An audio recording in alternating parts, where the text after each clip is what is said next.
Hello, and welcome to Behind the Ballet. I'm Elizabeth Kaye, and in this talk I have the privilege of telling you about two dazzling works choreographed by two iconic figures, George Balanchine and Twyla Tharp, each of whom, in their own singular way, is justly known as a revolutionary artist whose work has defined the depth and breadth of American dance. Balanchine and Tharp were born 4 decades apart. Balanchine in 1904, Tharp in 1941. As a young choreographer, Tharp had such immense regard for Balanchine's work that as she choreographed a dance, she would imagine what Balanchine would say about it, and then, as she wrote in her autobiography, "I could see how things had to be." She was never seeking to meet Balanchine because she was sure she would simply burst into tears in his presence. But one day they happened to be in the same place and were introduced. Tharp bowed, then Balanchine bowed, and told her he was a great admirer of her work. She replied, "No, I'm a great admirer of his work," and so it went back and forth. The Balanchine work in this program reaffirms that ballet has the power to transport us, to envelop us in a world where we are riveted and enriched by the beauty and magic we see on the stage. The choreography is paramount, of course, but two other vital elements of that beauty and magic are the sets and costumes, for they can create and establish a world and a mood before a single step is performed or a single note is sounded. With that in mind, when you see ABT's dancers perform the Balanchine masterwork, Ballet Imperial, you will see a new, intriguing set and new, specially designed costumes in bold, glowing colors that range from brilliant gold to enticing, ever-deepening shades of blue. Both set and costumes were created by Jean-Marc Poussin, a former dancer who is today an internationally acclaimed designer. And so, before I tell you about this exquisite ballet, I'd like to focus on the preeminent importance of costumes. Performing in a brand new costume is exciting for dancers, and it's rarer than you might imagine. Costumes are meant to enchant and intrigue the audience, but they can cast a potent spell on dancers too. Let's imagine you're watching dancers warm up backstage before a performance of Ballet Imperial. What you would see are beautiful people wearing nylon zip-up jackets over their tunics and the bodices of their tutus, their tights covered in brightly colored knitted leg warmers, their feet often worn by space-age style boots. At those moments, the dancers are themselves, youthful, vital inhabitants of the 21st century. But just before the curtain rises, the boots and leg warmers and zipper jackets are removed, and suddenly, as dancers gather in the wings before bounding onto the stage, their elegant old-world tutus and tunics can prompt them to feel that they've time-traveled back to the classical era of the 19th century, and that feeling will imbue their dancing and even elevate it. Initially, the set recalled the Tsar's Winter Palace in St. Petersburg, with the river Neva seen in the distance, while the costumes had the elegance associated with the imperial era of Balanchine's youth, before the revolution changed everything. But in the early 1960s, Balanchine stripped away those references, and the set was simplified and the women performed in unadorned chiffon dance skirts. Yet in each of Ballet Imperial's iterations, the Tchaikovsky music and Balanchine's choreography remained the same. And what made this possible is that Ballet Imperial is one of the first ballets to have no plot.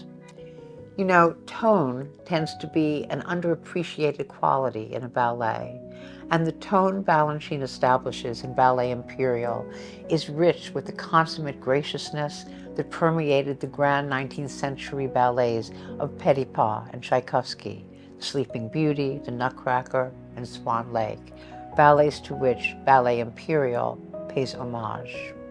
From the start of Ballet Imperial, when we see the dancers bow to one another, we are drawn into the otherworldly ambience Balanchine has devised, as the dancers move in lush patterns that are augmented with stunning virtuosic passages. There is a distinct regality in the bearing of the men as they walk slowly in a circle, surrounded by women who bourrée around them. One achingly lovely moment occurs when a male dancer offers his hand to one woman, then to another, as all 10 women on the stage join hands and he leads them forward to the impossibly gentle music. You do not need a plot to be choked with emotion and wonder by the beauty of it. And that is what Balanchine intended, for, as he liked to say, and I'm quoting him here, dancers are flowers, and flowers grow without any literal meaning. A flower doesn't tell you a story. It's in itself a beautiful thing. And as you watch Ballet Imperial, you will see how the new set and lush new costumes worn by our incredibly beautiful dancers serve to enhance Balanchine's grand ballet and provide you with a newly enchanting experience. The Twyla Tharp ballet in this program is In the Upper Room, and it is a spectacular, dynamic work that we're thrilled to be bringing you. Twyla Tharp owes her legendary status to the fact that she's not simply a choreographer.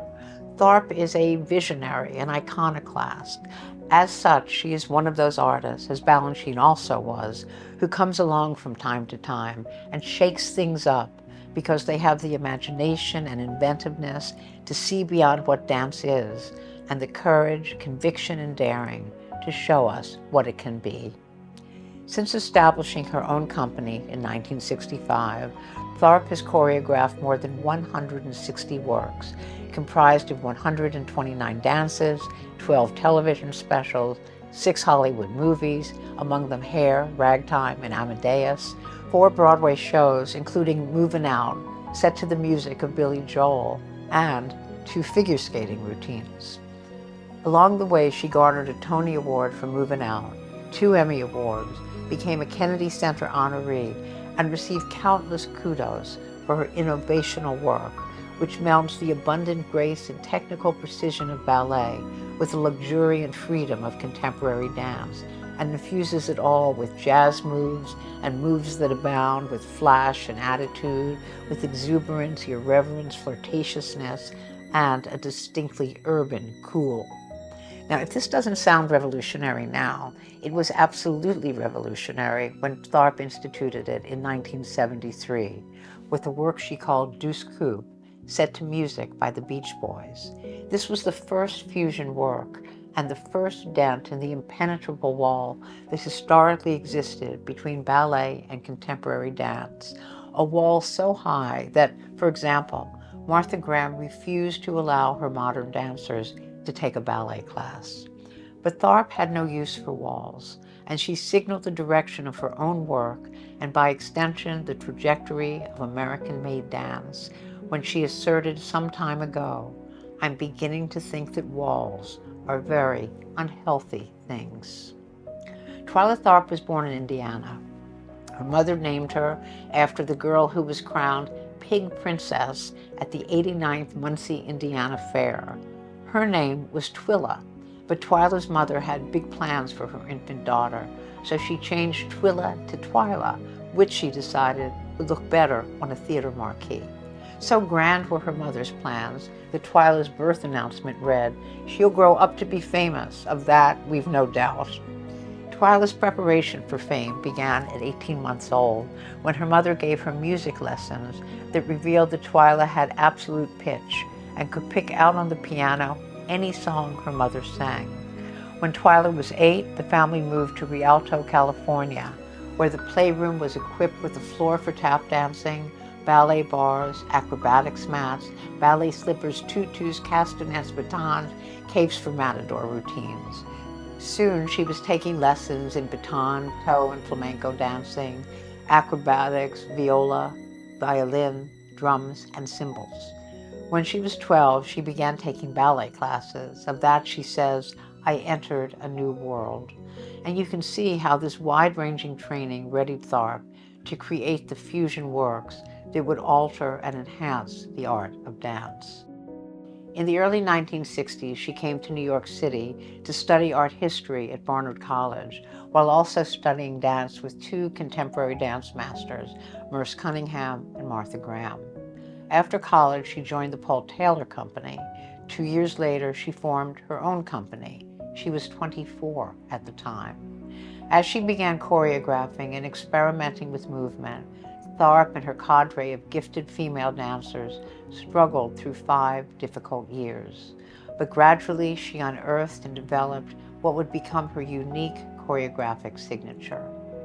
By the time she came to ABT in 1976 to create a work she titled Push Comes to Shove, she had dancers moving in ways they had never envisioned, ways so unusual that ABT dancers were exclaiming, "She wants me to do what?"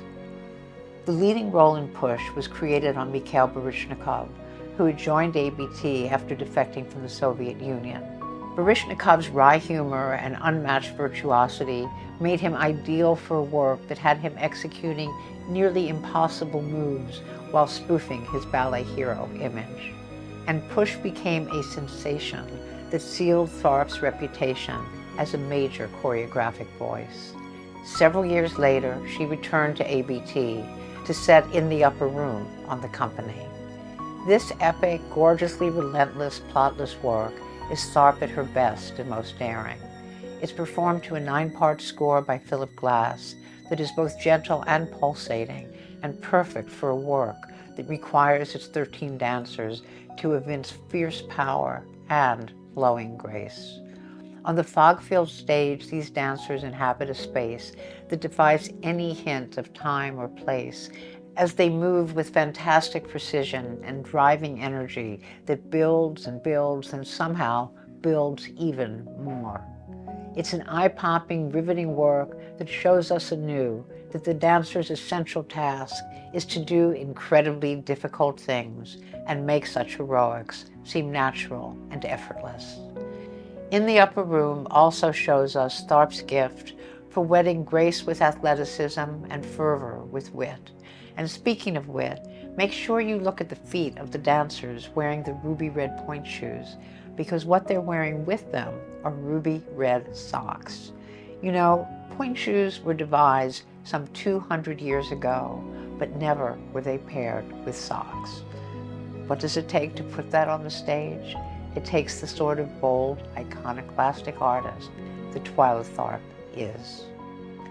2 of the many things you'll see in this program are the astonishing virtuosity of ABT's dancers and the equally astonishing scope of dance.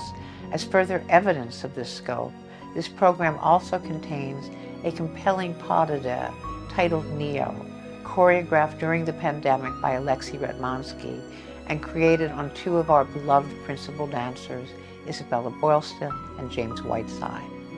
The idea for this work originated with Boylston and Whiteside, who were, Boylston says, basically in a bubble together for much of the pandemic, as they hosted ballet classes online to raise money for charity and to keep themselves and their fans entertained.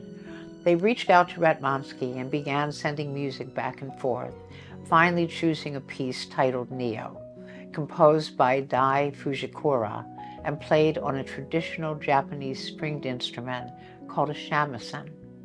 Both dancers knew that this music would make the choreography incredibly demanding, and indeed, Boylston says, it's one of the hardest pieces I've ever danced. Yet she also felt that Neo captured something about her abiding friendship with Whiteside and about the difficult time the pandemic put all of us in, even as it challenges its dancers to perform a work that is fevered and sensuous, daring and stunning. Thank you for being here and joining me for Behind the Ballet.